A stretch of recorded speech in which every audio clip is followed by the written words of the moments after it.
మరణము కంటే దుఃఖకరమైనది ఏది అని. ప్రియులారా, ఈ పాఠం లేదా ఈ ప్రశ్న చూసిన ప్రతి మనిషి మదిలో మెదిలే సందేహం ఏంటంటే, మరణం అంటేనే కదా దుఃఖం, మరణం అంటేనే కదా బాధ. మరణాన్ని మించిన బాధ, మరణమును మించిన వేదన, దుఃఖం ఇంకేమి ఉంటుంది మనకు మన జీవితంలో? సహజంగా మీరు ఆలోచించండి, ఆలోచించని వారు కూడా మీరు ఆలోచించండి. మన జీవితంలో ఎక్కువగా బాధపడే, ఎక్కువగా దుఃఖించే, ఎక్కువగా కలత చెందేటువంటి సమయం ఏమై ఉంటుంది? శరీరానికి జబ్బు చేసిందనుకోండి, బాధ కలుగుతుంది. శరీరంలో ఏదైనా అవయవాన్ని తీసేయాల్సిన పరిస్థితి ఏర్పడింది అనుకోండి, ఇంక కొంచెం బాధ ఎక్కువ కలుగుతుంది.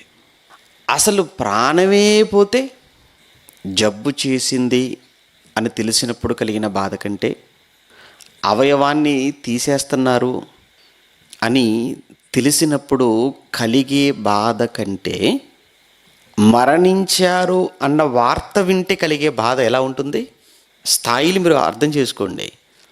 రోగం బాధే, అవయవం తీసేయటం అది ఇంకా కొంచెం బాధ, అసలు ప్రాణమే పోతే అది ఇంకా భరించలేని బాధ. అంటే మరణమే కదా ఎక్కువ దుఃఖాన్ని కలిగించేది మనకు. హాస్పిటల్లో చేరారు అని అంటే రోగంతో, ఏమంటే పడి అక్కడేమి ఏడ్చారు కదా, ఏడవరు కదా. రోగాలు వస్తుంటాయి, హాస్పిటల్కి వెళ్తుంటాం, బాగు చేయించుకుంటాం. కానీ మరణించారు, చనిపోయారు అన్న వార్త విన్న వెంటనే ఒక్కసారిగా కుప్పకూలిపోతారు. అందుకే కొన్ని సందర్భాలలో మరణ వార్తలు చెప్పేటప్పుడు జాగ్రత్తలు పాటించాలి. ఎందుకంటే మరణ వార్తలు అవతల వ్యక్తిని కూడా చనిపోయేటట్టుగా చేయగలవు. తెలుసులేదు కొన్ని, ఎందుకంటే అందరూ కూడా బలంగా ఉండరు. అందరూ అన్ని సమయాలలో, పరిస్థితులలో ఒకలా ఉండవు. వారి ఎమోషన్స్ అనేవి, భావోద్రేకాలు అనేవి శరీరాన్ని బట్టి, వారి మానసిక పరిస్థితిని బట్టి. అందుకే కొన్ని వార్తలు చెప్పాలి అని అంటే కొంచెం ఆలోచించాలి. అవతల వారికి బీపీ ఉన్నా, షుగర్ ఉన్నా, లేదా వారికి ఏమైనా గుండె సంబంధిత సమస్యలు ఏమైనా ఉన్నాయా, ఒకవేళ ఈ వీటిలో ఏది వరకు ఉన్నా కానీ వారు బాగా ప్రేమించిన, వారు అతిగా ఇష్టపడే ఆ వ్యక్తి మరణించాడు అన్న వార్త వారికి చేరవేసేటప్పుడు మనం ఏం చెప్పాలి అని అంటే, కొంచెం ఏమంటే బాగోలేదట, ఆ తర్వాత కొంచెం ఏమంటే సీరియస్గా ఉందట, అతను ఐసీలో పెట్టారట, వెంటిలేటర్ మీద పెట్టేశారట, కాస్త కష్టంగా అంటున్నారు డాక్టర్స్, ఆ తర్వాత నెమ్మదిగా వెళ్ళిపోయారట. అలా కాకుండా సడన్గా చెప్పేటప్పటికీ అతను కూడా ఆ ప్రాణాపాయంలోనికి వెళ్ళిపోయేటువంటి ప్రమాదం ఉంది. అంటే మరణం అనేది ప్రతి మనిషిని కూడా చాలా బాధకు, వేదనకు గురి చేసేది. మరణమే చాలా దుఃఖం, మరణమే చాలా బాధ. అటువంటప్పుడు మరణము కంటే ఎక్కువ దుఃఖం ఏంటి? అర్థమైంది కదా. మరణమే చాలా దుఃఖం కదా, ఉన్న వాటన్నిటిలో చావు అంటేనే కదా బాధ, దుఃఖం. అటువంటప్పుడు మరణము కంటే ఎక్కువ దుఃఖము కలిగించినది ఏది అని మనం ప్రశ్నించినప్పుడు, మరణమే కాదండి ఫైనల్ స్టేజ్. ప్రతి మనిషి జీవితంలో చివరి దశ ఏంటంటే చావు. చావే ఆఖరి దశ అయినప్పుడు, చావే చివరి దశ అయినప్పుడు, ఇక ఆ చావే మనిషికి తీరని బాధ, వేదనను మిగిల్చినప్పుడు, మరణం కంటే కూడా దుఃఖం, మరణం కంటే కూడా బాధ, మరణం కంటే కూడా వేదన కలిగించే విషయం ఇంక ఏముంటుంది అని ఆ టైటిల్ చూడగానే వచ్చింది సందేహం, రావాలి సందేహం. ఒకవేళ లేదు అనుకుంటే ఇప్పుడైనా మీకు కలగాలి. కానీ ఉంది, ఇంతకీ ఏంటది? దాని గురించే ఈరోజు మనం నేర్చుకోబోతున్నాం, ఆలోచించబోతున్నాం. చదవబడినటువంటి లేఖన భాగంలోనికి మనం వెళ్ళిపోదాం. ఏమంటే ప్రసంగి గ్రంథం 7వ అధ్యాయంలో, ప్రసంగి గ్రంథం 7వ అధ్యాయం 26వ వచనం. ప్రసంగి గ్రంథం 7వ అధ్యాయం 26వ వచనంలో మనం చూడగలిగితే అక్కడ ఆ ప్రసంగి గ్రంథకర్త లేదా సొలొమోను గారు ఆయన మాట్లాడుతూ మరణము కంటే ఎక్కువ దుఃఖము కలిగించున్నది ఒకటి నాకు కనబడెను అన్నాడు. ఏదో ఒకటి కనిపించిందట ఆయనకు. ఏమండి, ఒకటే, మరలా 2, 3 అనేకమని కూడా చెప్పలేదు ఆయన. మరణము కంటే ఎక్కువ దుఃఖము కలిగించినది ఒకటి నాకు కనబడెను. ఇంతకీ ఏంటది? మరణము కంటే ఎక్కువ దుఃఖం కలిగించినది ఒకటి నాకు కనబడెను. అది ఎలా ఉందంటే, అది వలల వంటిదై ఉరుల వంటి మనస్సును, బంధకముల వంటి చేతులను కలిగిన స్త్రీ. ఎంత మాట అనేశాడు అన్నట్టుగా ఉందేమో. ఏమండి, ఆ మాట చదివినప్పుడు విన్నప్పుడు ఏమండి, సొలొమోను గారు ఏదో చెబుతాడు, ఏదో చూపిస్తాడు, ఎటువైపో వెళతాడనుకుంటే ఆఖరికి తీసుకొచ్చి ఎక్కడ ఆపేశాడు అని అంటే స్త్రీ దగ్గర ఆపేశాడు. నాకు తెలిసి బైబిల్లో ఉన్నటువంటి వచనాలన్నింటిలో స్త్రీలకు నచ్చని వచనం ఇదే అనుకుంటాను. ఏమండి, చాలా కష్టమైనటువంటి మాట అనుకుంటాను ఇది. ఏమండి, వినటానికి కానీ జీర్ణించుకోవడానికి కానీ చాలా ఇబ్బంది కలిగించే మాట అనుకుంటాను. విషయం ఏంటో చెప్పమంటారా? రాస్తున్నది ఎవరు? సొలొమోను గారు. ఆయన ఎవరు? పురుషుడు. ఆయన ఎవరు? పురుషుడు. ఒకవేళ స్త్రీ రాసి ఉంటే, పురుషుడు కాబట్టి ఏమన్నాడు అని అంటే స్త్రీ అన్నాడు. ఒకవేళ స్త్రీ రాసిందనుకోండి, అప్పుడు అక్కడ ఏమని చదువుకోవచ్చు? ఇప్పుడు చదువుదాం. అక్కడ చదువుదండి మరలా 26వ వచనంలో, మరణము కంటే ఎక్కువ దుఃఖము కలిగించున్నది ఒకటి నాకు కనబడెను. అది వలల వంటిదై ఊరుల వంటి మనస్సును, బంధకముల వంటి చేతులను కలిగిన పురుషుడు. అమ్మయ్య, స్త్రీలకు కాస్త రిలాక్స్. అంతే కదా. మరి ఇక్కడ స్త్రీ అని అన్నాడు అనంటే స్త్రీకి పురుషుడు, పురుషుడికి స్త్రీ, ఇద్దరే. అంటే ఇది ఎంతవరకు నిజం, ఎంతవరకు వాస్తవం, దీని మీద ఇప్పుడు మనం ఆలోచించబోతున్నాం. ప్రత్యేకించి ఇతను ఎందుకు స్త్రీ మీద కాన్సన్ట్రేట్ చేశాడు, ఎందుకు స్త్రీ అన్న పదాన్ని ఉపయోగించాడు, ఎందుకు స్త్రీ గురించి మాట్లాడాడు అనే విషయాన్ని మనం చూస్తున్నప్పుడు ఇది తన స్వీయ అనుభవం అని కూడా మనం చెప్పుకోవచ్చు. ఎందుకంటే ఈ గ్రంథకర్త ప్రసంగి గారు సొలొమోను గారు ఇది ఆల్మోస్ట్ తన వృద్ధాప్యంలో తన వృద్ధాప్యంలో రాస్తున్నటువంటి గ్రంథం ఇది. సొలొమోను గారు సామెతలు రాశారు, పరమగీతములు రాశారు, ప్రసంగి రాశారు. ఈ ప్రసంగి ఇక ఆల్మోస్ట్ ఆయన ఎండింగ్ స్టేజ్లో మాట్లాడుతున్నాడు.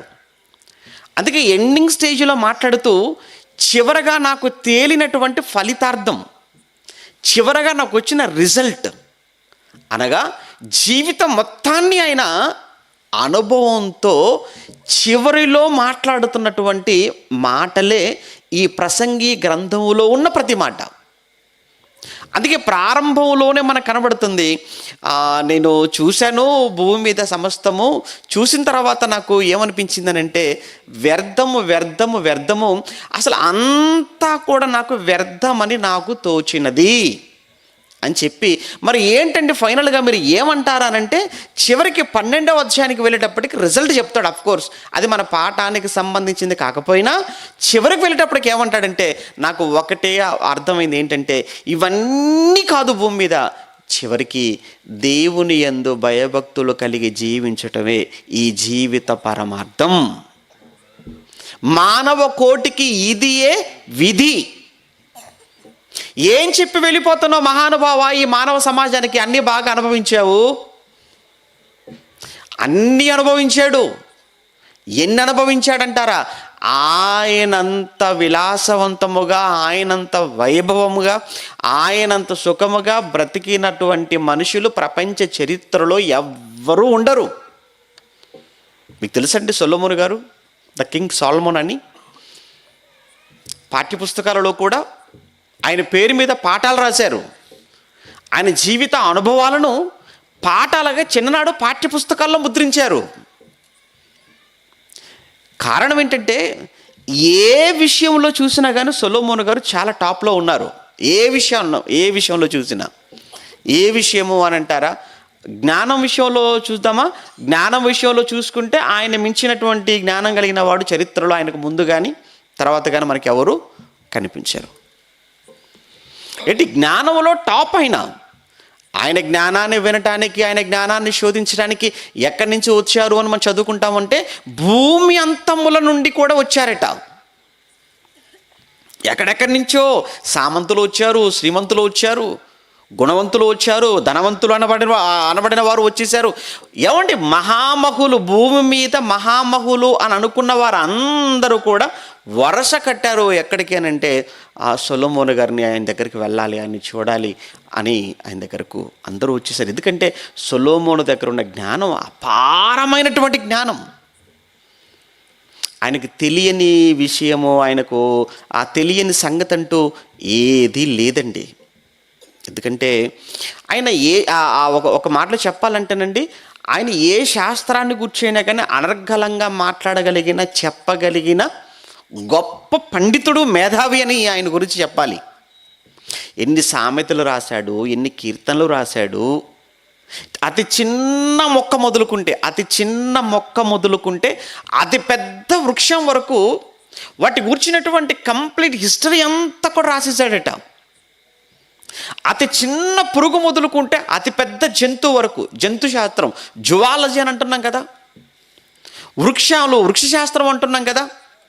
వృక్షశాస్త్రానిక, జంతు శాస్త్రానిక, ఒకవైపు కవితల, సామెతల, కీర్తనల, ఏ విషయంలోనైనా కానీ ఆయన్ను మించిన వారు లేరు. ఇలా ఆయనను కూర్చున్న కీర్తి ఒక మాటలో చెప్పాలంటేనండి, ఈ రోజుల్లో ఈ సోషల్ మీడియా ఒకటి ఉండటం వల్ల ఏమండి, మారుమూల గ్రామంలో ఆ ఇంట్లో ఉండి మనం ఏది మాట్లాడినా ఏది చేసినా కానీ అది క్షణాల్లో వైరల్ అయిపోతుంది. ఈ రోజుల్లో ఫేమ్ అవటం అనేది పెద్ద విషయం కాదు, ఎందుకంటే మీడియా ఇలా అందరికీ అందుబాటులో ఉంది. కానీ సొలొమోను గారి కాలం నాటికి ఏ మీడియా ఉంది చెప్పండి? ఏ మీడియా కూడా లేదు కదా. ప్రచార సాధనాలంటూ ఏమీ లేవు కదా ఆ రోజు. టీవీ మీడియా ఉందా? లేదు. ప్రింట్ మీడియా ఉందా? లేదు. పోనీ పోస్టల్లో డిపార్ట్మెంట్ ఏమైనా ఉందంటే అది లేదు. క్రీస్తుకు ముందు సుమారు 900 సంవత్సరాల కాలములో ఒక రాజుగా, జ్ఞానవంతుడుగా, ఇజ్రాయేల్ దేశాన్ని ఏలుతున్నటువంటి వాడుగా, ఆయనకున్న తెలివితేటలు, ఆయనకున్నటువంటి జ్ఞానం ఆ రోజు భూమి అంతముల వరకు ఆయన జ్ఞానాన్ని కూర్చిన సువాసన వెళ్ళిపోయింది అని అంటే ఎలా వెళ్ళిపోయి ఉండొచ్చు అంటారు? ఒక్కసారి మీరు ఊహించండి. అంటే ఆ జ్ఞానం ఏంటి? ఏమంటే ఆ నోట ఈ నోట మొత్తానికి మనుషులు ఏమంటే ఆ దేశాన్ని దాటించేశారు, సిరియా దాటించేశారు, పైకి వెళ్తే ఏమంటే ఈజిప్ట్ని దాటించేశారు, పైన ఉన్నటువంటి యూరోప్ ఖండాలకు వెళ్ళిపోయినాయి, ఆసియా ఖండంలోకి వెళ్ళిపోయాయి. ఇలా అన్ని ప్రాంతాలకు వెళ్ళటం ఏంటి? అన్ని ప్రాంతాలలో ఉన్న వారందరూ కూడా ఆయన జ్ఞానాన్ని వినాలి, ఆయన్ని చూడాలి అని ఆయన దగ్గర రావటం ఏంటి? కేవలం ఒక జ్ఞానం విషయంలోనే కాదండి, సొలొమోను గారు పరిపాలన విషయంలో కూడా చాలా టాప్లో ఉన్నాడు ఆయన. సొలొమోను గారి కాలాన్ని ఏమని చెప్పొచ్చు అని అంటే అది స్వర్ణయుగం అని చెప్పొచ్చు. మన దేశ చరిత్రలో శ్రీకృష్ణదేవరాయలు గారి పరిపాలనను ఏమని మనం చదువుకుంటాము అని అంటే స్వర్ణయుగం అండి అని చెప్తుంటారు. ఒకప్పుడు రత్నాలట ఏమంటారు, వీధుల్లో పోసి అమ్మేవారట. రత్నగర్భ అన్నారు మన దేశాన్ని. ఆ రోజు సొలొమోను గారి కాలంలోనండి అసలు వెండి అన్నదానికి అసలు విలువ లేదట. మీకు అర్థమైందా? వెండిని ఎలా చూసేవారంటే రాళ్ళతో చూసేవారు, అంతే, రాళ్ళు రప్పలుగా చూసేసేవాళ్ళు. వెండి అంటే అసలు దేనికి వెండిని ఉపయోగించేవారు కాదు. ఏది చెయ్యాలి అన్నా బంగారమే. అంటే అంత విరివిగా దొరికింది ఆ బంగారం, అంటే అంత విరివిగా దొరికింది బంగారం. అంటే పాలనలో కూడా ఎలా ఉన్నాడంటే ఆయన సూపర్ అన్నమాట. పాలనలో టాప్, జ్ఞానంలో టాప్. ఇంకా ఇంకా ఏ విషయంలో అనంటే కన్స్ట్రక్షన్లో కూడా ఆయన మించిన వారు లేరండి. నిర్మాణ రంగంలో కూడా సొలొమోను గారిని మించినటువంటి వ్యక్తి లేడు. ఆయన కాలంలోనే కదా యెరూషలేము దేవాలయం అనే దానికి పునాది పడింది. యెరూషలేము దేవాలయ నిర్మాణం పూర్తయిపోయింది ఆయన కాలంలోనే. ఎలాంటి దేవాలయం కట్టాలనుకున్నాడు అని అంటే బంగారు దేవాలయం కట్టాలనుకున్నాడు ఆయన. వాస్తవానికి ఆలోచన తండ్రిదైనా, సమకూర్చినవాడు తనైనా, నిర్మాణం మాత్రం తనే చేశాడు. నిజంగా నిర్మాణం తన కాలంలో జరగటము అని అంటే తనకున్న జ్ఞానాన్ని అంతటినీ కూడా ఉపయోగించి రాబోయేటువంటి కాలములో దీనిని ఒక చరిత్రగా చెప్పుకోవాలి, చరిత్రలో నిలిచిపోయేటట్టుగా ఈ దేవాలయము ఉండాలి అని ప్రతిదీ కూడా బంగారమేనంటే దేవాలయానికి ఉపయోగించింది. అందుకే అది బంగారు దేవాలయముగా చరిత్రలోకి ఎక్కిందనంటే ఆ రోజు బంగారం అంత విరివిగా ఉండేది అన్నమాట.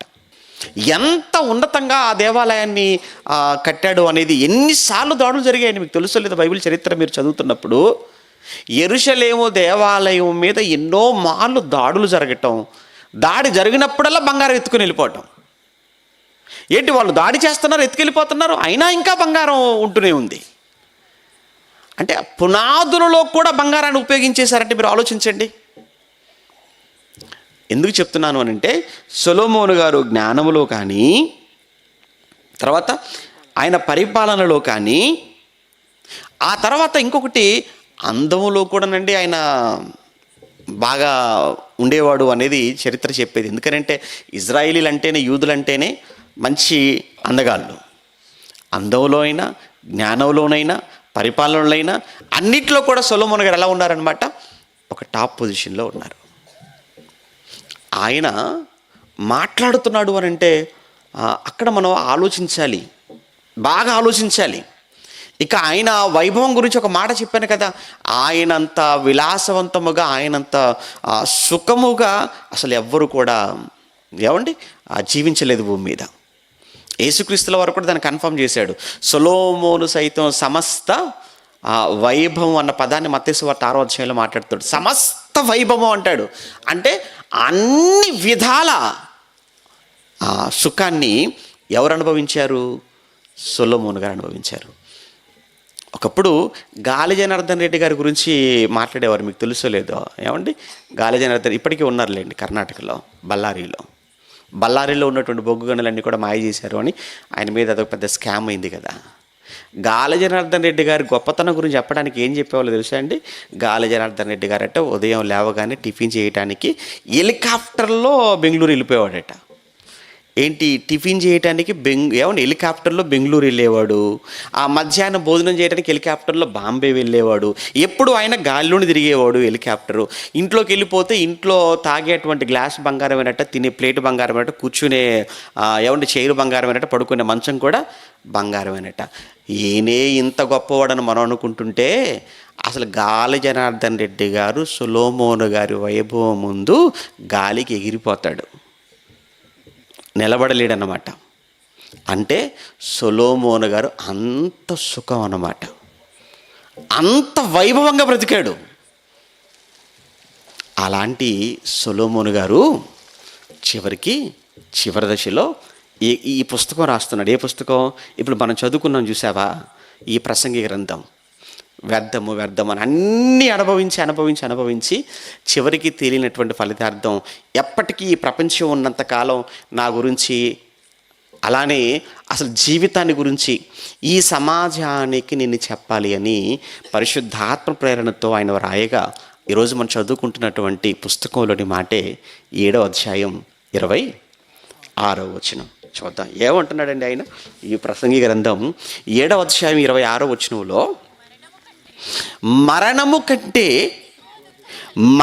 కంటే ఎక్కువ దుఃఖము కలిగించినది ఒకే ఒకటి, అది నాకు కనబడెను అన్నాడు. ఏంటి మొత్తానికి మరణము కంటే కూడా ఎక్కువ దుఃఖాన్ని కలిగించేది నాకు కనబడెను అని అంటే, ఒక్క మాటలో చెప్పాలంటే ఇది కూడా ఆయన అనుభవించాడు. కనబడటం కాదు, మరణము కంటే ఎక్కువ దుఃఖం కలిగించేది అనే సంగతి ఆయనకి ఎలా తెలుసు? ఇది నాకు మరణము కంటే ఎక్కువ దుఃఖం కలిగించింది, ఇది మరణము కంటే తీరని బాధ, మరణము కంటే కూడా ఎక్కువ వేదన ఇందులో ఉంది అన్న సంగతి ఎలా చెప్పగలిగాడు, ఎలా వ్రాయగలిగాడు? అనుభవం. ఒకటి నాకు కనబడింది అన్నాడు. ఇంతకీ ఏంటి ఆ ఒకటి అని అంటే చెప్తున్నాడు తర్వాత మాటలో. ఏంటి ఆ ఒకటి అంటే అది చెప్తున్నాడు. అది ఆ ఒకటి వలల వంటిదై, అది ఉరుల వంటిదై, ఉరుల వంటి మనస్సును బంధకముల వంటి చేతులను కలిగిన స్త్రీ అన్నాడు. ఉరుల వంటి బంధకములను కలిగిన స్త్రీ అన్నాడు. ఏంటండి స్త్రీ కోసం ఇలా మాట్లాడేశాడు ఈయన? ఎందుకు ఇలా అన్నాడు? ఏంటి అంత వేదన, ఏంటి అంత బాధన అంటే, అవును, ఇంత జ్ఞానవంతుడై ఉండి, ఇంత బాగా పరిపాలన చేసిన వాడై ఉండి, ఇంత అందగాడై ఉండి, చివరికి ఏంటి ఇలా మాట్లాడేశాడు అని అంటే, అవును, ఒక్కసారి తన జీవితంలోనికి తొంగి చూస్తే నిజంగా తన జీవితంలో మరణము కంటే ఎక్కువ బాధ, మరణము కంటే ఎక్కువ వేదన అనుభవించి చివరగా ఈ మాటలు మాట్లాడుతున్నాడు. ఎందుకు ఆ బాధ అనుభవించాడు? ఎందుకు ఆ స్త్రీ విషయంలో ఆయన ఇలా మాట్లాడుతున్నాడు అని అంటే, తన జీవితంలో స్త్రీల విషయంలో తను అంత బాధను ఆయన అనుభవించాడు అని చెప్పాలి. అవును, ఇంకొక విషయం, ఇది మోసపోయాడు అనేటువంటి మాట కూడా అనటానికి సరిపోదు. ఎందుకనంటే, తనకు తానుగా చేతులారా. ఇప్పుడు నిప్పులు ఉన్నాయండి, నిప్పు పట్టుకుంటే కాలదా? కాలుతుంది. నిప్పు ఒళ్ళో వేసుకున్నావు అనుకో, చల్లగా ఉంటుందా? ఏమంటే కాలిపోతుంది. అలాంటప్పుడు ఇతను కూడా చేసిన పని ఏంటంటే ఒళ్ళో వేసుకున్నాడు, మరి కాలకుండా ఉంటుందా? ఒక్కసారి ఆయన జీవితంలో ఎందుకు ఈ మాట మాట్లాడగలిగాడు అనేది మనకు అర్థం కావాలి అని అంటే, ఒక్కసారి ఆయన లైఫ్ హిస్టరీలోకి, ఆయన జీవిత చరిత్రలోనికి మనం ఒక్కసారి వెళ్దాం. ఎక్కడ? రాజుల మొదటి గ్రంథానికి మనం వెళితే, రాజుల మొదటి గ్రంథం 11వ అధ్యాయం, రాజుల మొదటి గ్రంథం 11వ అధ్యాయం 6వ వచనం, దానికంటే ముందు మొదటి వచనం నుంచి చూద్దాం.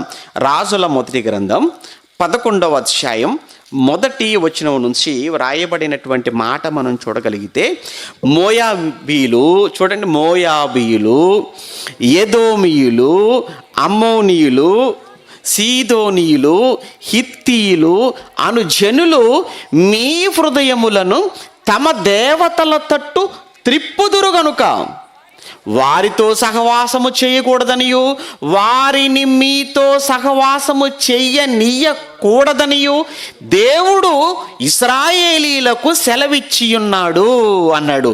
ఎవరితో మీరు స్నేహం చేయకూడదు అని కొన్ని జాతుల గురించి మాట్లాడాడు ఆయన. మీరు చేయకూడదు, అలాని వారిని కూడా మీతో చెయ్యనివ్వకండి. మీరు వెళ్ళి వారితో కలిసిన, వారు వచ్చి మీతో కలిసిన, మీరు అపవిత్రమైపోతారు, మీరు ప్రమాదంలోకి వెళ్ళిపోతారు. కనుక ఎట్టి పరిస్థితుల్లో మీరు వారితో సహవాసము వద్దు అని కేవలం ఇక్కడ చెప్పటమే కాదు, ధర్మశాస్త్రముని ఇచ్చినప్పుడే ధర్మశాస్త్రంలోని చెప్పాడు, ఒక ఆజ్ఞగా ఇచ్చాడు. అయితే రాజు కదా, రాజుగా ఉన్న ఇతను ఏం చేయాలి? ఆ దేవుడు చెప్పిన మాటకు ఇతను విధేయత చూపించాలి కదా. అందులో ఎంతటి జ్ఞానవంతుడో ఇప్పుడే మనం మాట్లాడుకున్నాం. ఎంత గొప్ప జ్ఞానవంతుడో, ఎంత పెద్ద సమస్య ఆయన దగ్గర తీసుకురానివ్వండి. ఏమండి, సొలొమోను గారి దగ్గరికి ఎంత పెద్ద సమస్యను తీసుకొని వచ్చినా, అది ఎలాంటి చిక్కు సమస్య అయినా, చిక్కు ప్రశ్న అయినా కానీ చాలా సులువుగా పరిష్కరించగలిగినంత మేధావి ఆయన. ఒక సమయంలో మీకు తెలుసు అనుకుంటాను, ఒక సమయంలో ఇద్దరు వేశ్యలు ఒకే రోజు ప్రసవించారు. ఆ ఇద్దరు బిడ్డలను వారి ఆ పొదిట్లో పెట్టుకున్నారు, పడుకున్నారు. మధ్యరాత్రి ఒక వేశ్య వచ్చేసి ఆ బిడ్డ మీదకు పడిపోవటం వల్ల ఆ బిడ్డ చనిపోవటం, వెంటనే గమనించి చనిపోయిన బిడ్డను తీసుకెళ్ళిపోయి మరొక వేశ్య యొక్క ప్రక్కన పడుకోబెట్టి బ్రతుకున్న బిడ్డను తీసుకొచ్చి తన దగ్గర పడుకోబెట్టుకోవటం. తెల్లవారేసరికి ఆ చనిపోయినటువంటి ఆ బిడ్డను చూసినటువంటి తల్లి, ఈ బిడ్డ నా బిడ్డ కాదు అని ఆ గుర్తుపట్టి ఇది నీ బిడ్డ అన్నప్పుడు, లేదు లేదు చనిపోయిందే నీ బిడ్డ అని యువతల ఈ స్త్రీ మాట్లాడటం, మొత్తానికి ఈ విషయం నెమ్మదిగా రాజు వరకు వెళ్ళిపోయింది. మొత్తం రాజ్యం అంతా కూడా ఇప్పుడు ఈ విషయంలో రాజు ఎలాంటి పరిష్కారం చూపిస్తాడు, చెబుతాడు. ఇప్పుడు బ్రతుకున్నటువంటి బిడ్డ, ఇద్దరు తల్లులు నా బిడ్డ అంటే నా బిడ్డని ఇద్దరు కూడా వివాదపడుతున్నప్పుడు, ఇద్దరు గొడవ పడుతున్నప్పుడు, ఇప్పుడు ఈ బిడ్డ ఎవరి బిడ్డని చెప్పాలి? ఎందుకనంటే రోజుల బిడ్డ, సంవత్సరాలు కాదు రోజులు. మరి ఆ రోజులు దినాల ఏమండి బిడ్డను ఎవరి బిడ్డో చెప్పాలి అని అంటే, ఈ మధ్యకాలంలో ఈ కాలంలో అది పెద్ద కష్టం కాదు, ఈ కాలంలో చాలా సులువు. ఎందుకంటే ఇప్పుడు DNA టెస్టులు వచ్చేసాయి కాబట్టి పుట్టిన బిడ్డ ఏ తల్లి బిడ్డో అనేది తేల్చడం అనేది కొన్ని గంటల్లో పని. మరి ఈరోజు టెస్టులు వచ్చాయి కాబట్టి ఈరోజు మనకు అది చాలా సులువైపోయింది. మరి అప్పుడు క్రీస్తుకు ముందు 2900 సంవత్సరాల క్రితం, సుమారు 3000 సంవత్సరాల క్రితం సొలొమోను గారి కాలంలో అప్పుడు ఏ టెస్టులు ఉన్నాయి? ఏ టెస్టులు లేవే. మరి ఇప్పుడు ఆ బిడ్డను ఏ తల్లికి అప్పగించాలి అనేది అదొక పెద్ద సమస్య. ఇప్పుడు రాజుగారు ఈ సమస్యకు ఎలాంటి పరిష్కారము చెప్పబోతున్నాడు, చూపించబోతున్నాడు అని తల్లులు కానీ, అక్కడ ఏమంటే ఆస్థానంలో ఉన్నటువంటి మంత్రులు కానీ, అక్కడ ఉన్నటువంటి ప్రధానులు కానీ, భటులు కానీ, రాజ్యంలోని పెద్దలు కానీ, రాజ్యం అంతా కూడా చాలా ఆతృతగా ఎదురు చూస్తుంది. ఎలాంటి తీర్పు జరగబోతుంది, ఎలాంటి తీర్పు ఇవ్వబోతున్నాడు అని. నిజంగా ఆ రోజు సొలొమోను ఇచ్చినటువంటి తీర్పుకు అందరూ ఆశ్చర్యపోయారు, అందరూ చప్పట్లు కొట్టేశారు. అందుకే ఏంటో మీకు తెలుసు కదిక, నిజంగా ఈ బిడ్డ ఎవరి బిడ్డో తేలాలి అని అంటే సైనికుడు పిలిచాడు. పిలిచి వెళ్ళి కత్తి తీసుకొని వచ్చేసి ఈ బిడ్డను ఆ ఖడ్గముతో రెండుగా చేసేయి అనగానే, నిజంగా ఈ మాట కన్న ఏ తల్లి కూడా ఒప్పుకోదు, కన్న ఏ తల్లి కూడా నిర్ణయానికి అంగీకరించదు. అప్పుడు నిజంగా కన్నటువంటి తల్లి ఎప్పుడైతే రాజుగారు ఈ మాట అన్నారో వెంటనే వెళ్ళిపోయి రాజుగారి కాళ్ళ మీద పడిపోయి, రాజా వద్దు వద్దు వద్దు వద్దు, ఆ బిడ్డను దానికే ఇచ్చేసేయండి. నా బిడ్డ చచ్చి శవంగా ఉండటం కంటే నా కళ్ళ ముందు ఎక్కడో ఒక చోట బ్రతుకుతూ ఉండటం మేలు కదా అని ఆ బిడ్డను చంపడానికి ఒప్పుకొనక పరిగెత్తుకొని వెళ్ళి రాజుగారి కాళ్ళ మీద పడిపోయిందో, అప్పుడు రాజుగారు వెంటనే అన్నారు, ఆ బిడ్డ ఈ తల్లి బిడ్డ కనుక ఆ బిడ్డని ఈ తల్లికి ఇచ్చేసినగానే అందరూ కూడా చప్పట్లు కొట్టారు. నిజంగా ఆ తల్లి ఆనందంతో ఆ బిడ్డను తీసుకొని వెళ్ళిపోయింది.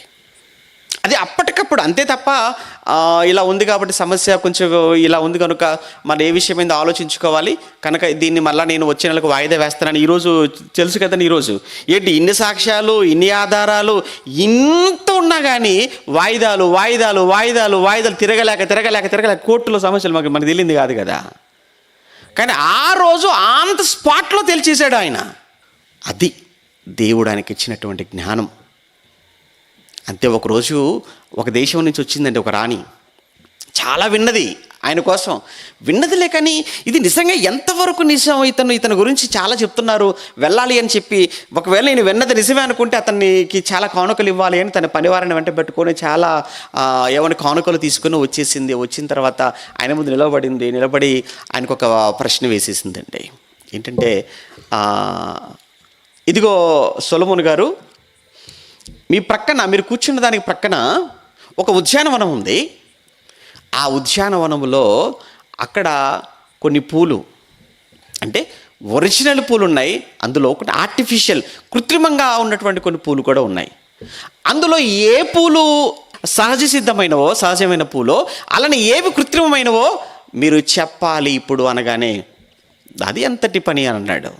ఎలా చెప్పగలరు? ఇక్కడ కూర్చొని అక్కడ ఎదురుగా ఉన్నటువంటి ఆ పూలలో ఏవి ఒరిజినల్, ఏవి పూసిన పూలు, ఏవి పెట్టిన పూలు అనే సంగతి మీరు ఎలా చెప్పగలరు అనగానే వెంటనే భటును పిలిచాడు.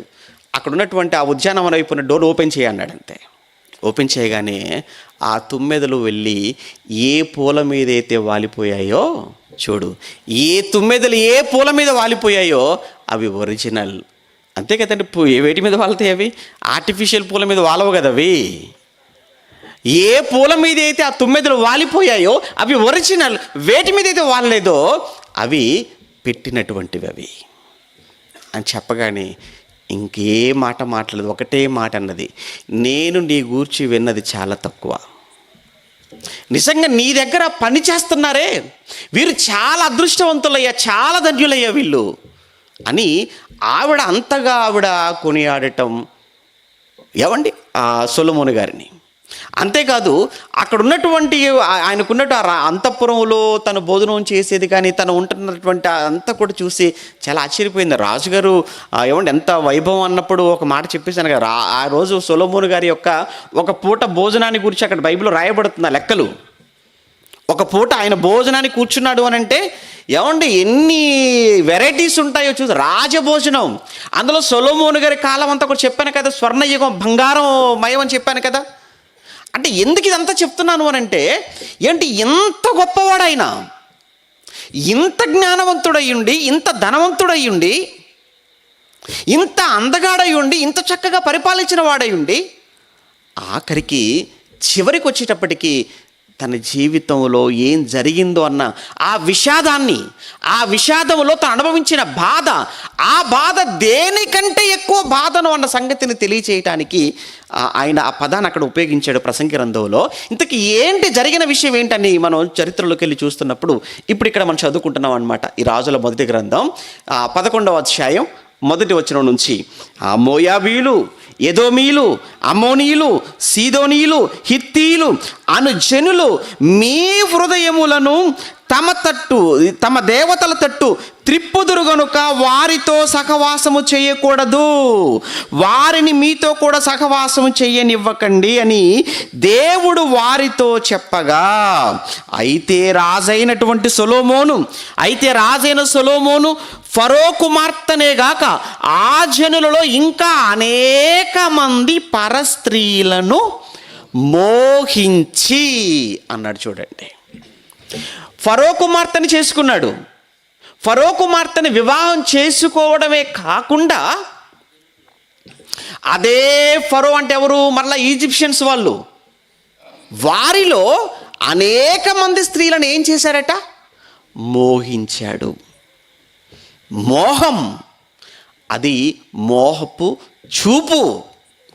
అది ఎంత ప్రమాదకరమైనదో అనే సంగతి అండి మనకు చరిత్రలో కొన్ని సందర్భాలను దేవుడు రాయించాడు.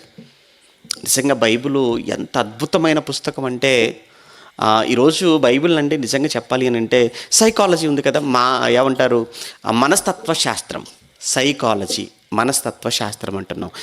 మనస్తత్వ శాస్త్రములో ఒక పాఠ్యాంశముగా పెట్టి బోధించవలసిన పాఠాలు బైబిల్లో ఉన్నాయి. మళ్ళా చెప్తున్నాను, సైకాలజీ, మనస్తత్వ శాస్త్రం లేదా ఇంకా చెప్పాలి పర్సనాలిటీ డెవలప్మెంట్ అంటారు కదా, అంటే ఈ మానసిక పరిపక్వతను అభివృద్ధి పరిచేటువంటి, వృద్ధి చెందించే, డెవలప్ చేసేటువంటి అనేకమైనటువంటి సంగతులు బైబిల్లో రాయబడ్డాయి. ఒక మనిషి ఉన్నతమైనటువంటి స్థాయికి చేరుకోవాలనంటే ఏంటి, అలానే ఉన్నతమైనటువంటి స్థానానికి వెళ్ళిన మనిషి పతనమైపోవాలంటే అది ఎంత పని, ఏం చేస్తే మనిషి డెవలప్ అవుతాడు, అదే డెవలప్ అయిన మనిషి ఏ తప్పు చేస్తే పతనమైపోతాడు. ఇదే కదా డెవలప్మెంట్, పర్సనాలిటీ డెవలప్మెంట్ అంటే ఇదే కదా. ఒక మనిషి వ్యక్తిత్వ వికాస నిపుణుడి దగ్గరికి మీరు వెళ్ళి ఆయన దగ్గరికి ఎందుకు వెళ్తున్నారు అని అంటే డెవలప్మెంట్ కోసం అండి. ఏమండి, నేను నాకు సరైన నిర్ణయాలు తీసుకోలేకపోతున్నానండి, నా జీవితంలో ఎదగలేకపోతున్నానండి, నా కుటుంబం ఇప్పుడు సమస్యలోనే ఉంటుందండి, నేను కానీ నా కుటుంబం కానీ చక్కగా మేము ఎదగాలి, అన్ని విషయాల్లో బాగుండాలి, అందరితో బాగుండాలి అంటే మేము ఏం చేయాలి, ఎలాంటి సలహాలు, ఎలాంటి సూచనలు మీరు మాకు ఇస్తారు అని ఆయన అడిగితే ఆయన చెప్తాడు మీకు. అయితే నేను అడుగుతున్నాను, ఎవరి దగ్గరకో ఎందుకు, బైబిల్ దగ్గరికి రండి. ఏమండి, ఎవరైనా బైబిల్ దగ్గరకు వచ్చి బైబిల్ ముందు కూర్చొని బైబిల్ చదవగలిగితే వారి పర్సనాలిటీ అనేది ఖచ్చితంగా డెవలప్ అవుతుంది, అందులో నో డౌట్. ఈరోజు మనం అదే నేర్చుకోబోతున్నాం, అదే ఈరోజు మన పాఠం. కానీ విషయం ఏంటంటేనండి, మనం ఎవరం బైబిల్ చదవమండి, మనం బైబిల్ చదవరు. ఏమంటే బైబిల్ చదివే అలవాటు ఎప్పుడో పోయింది. బైబిల్ చూసే అలవాటు ఉంది. ప్రస్తుతానికి ఏంటంటే బైబిల్ చూసే అలవాటుకు వచ్చేసారు. చదివే అలవాటు నుంచి చూసే అలవాటుకు వచ్చారు. ఇక భవిష్యత్తులో ఈ చూసే అలవాటు కూడా పోతుంది. అంతే కదా. ఒకప్పుడు బైబిల్ చదివారు. ఏమండి, బైబిల్ చదవంది ఏ పని ప్రారంభించేవారు కాదు. ఒకరోజు పడుకునే ముందు ఎన్ని పనులున్నా ఖచ్చితంగా బైబిల్ చదువుకునే పడుకోవాలి. అది ఒక రోజు ఒక సిస్టముగా, ఒక క్రమముగా పెట్టుకొని చదివిన ఆ రోజులు ఏమైపోయాయి. ఈ రోజులు ఏంటంటే ఎవరైనా చెబుతున్నప్పుడు చూడటమే. ఇదే మహా కష్టం. ఇది కూడా ఇంకా చేయని వాళ్ళు మీలో చాలామంది ఉన్నారు.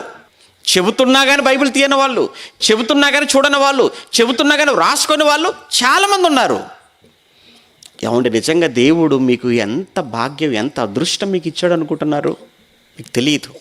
కొంతమందినండి ఏమంటారు, బ్లైండ్ పీపుల్ మీరు చూడండి, గుడ్డివారుగా ఉంటారు కదా బ్లైండ్ పీపుల్. అంధత్వం, అంధవైకల్యం ఉన్న వాళ్ళు వారు బైబిల్ చదువుతున్నప్పుడు అండి నిజంగా వాళ్ళని చూస్తున్నప్పుడు మనకి ఏమనిపించాలి?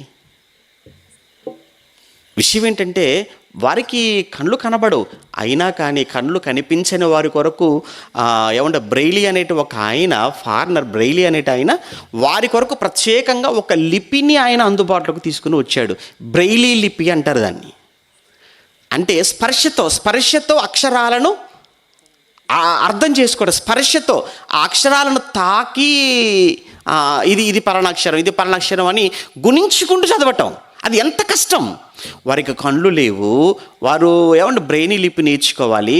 వారు చదవాలంటే ఒక్కొక్క అక్షరాన్ని స్పర్శించుకుంటూ చదువుకోవాలి. అప్పుడు కానీ వారికి ఆ విషయం అనేది వారికి అర్థం కాదు. ఎంత కష్టమైనప్పటికీ అది చాలా కష్టంతో కూడుకుంది. అయినా వాళ్ళే కొంతమంది కొన్ని వీడియోలు చూస్తున్నప్పుడు, వాళ్ళే బైబిల్ చదువుతున్నప్పుడు నీ కళ్ళకి ఏమైంది? నీకు చదువు రాదా?